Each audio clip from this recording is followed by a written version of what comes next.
روزگاران دور پادشاهی وجود داشت که به دارایی مردم دست درازی کرده و به آنها آزار و اذیت رسانیده بود. فریب کاری و ستمگری او تا جایی زیاد شد که اکثر مردم از میهن فرار کردند و در جهان پراکنده شدند.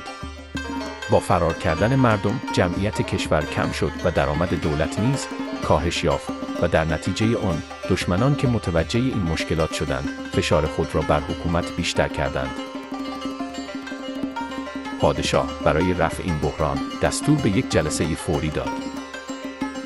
جلسه آغاز شد و اعضای انجمن شروع به خواندن بیت‌هایی از شاهنامه درباره نابودی حکومت ضحاک و روزگار فریدون کردند.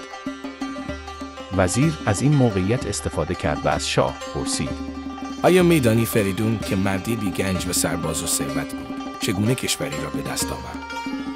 پادشاه که اندکی عصبانی شده بود جواب داد: ای وزیر، همونطور که شنیده‌ای مردم زیادی اطراف او جمع شدند و او را برای براندازی ضحاک تقویت کردند تا اینکه حکومت را به دست آورد.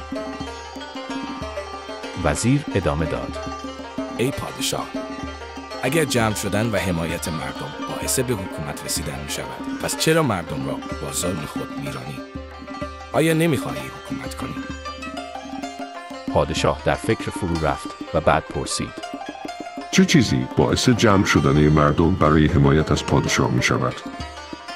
وزیر با درایت پاسخ داد: پادشاه باید بخشنده باشد تا مردم به حمایت از او جمع شوند و باید مهربان باشد تا در سایه حکومت او در امنیت زندگی کنند. اما پادشاه من، شما این دو ویژگی را ندارید.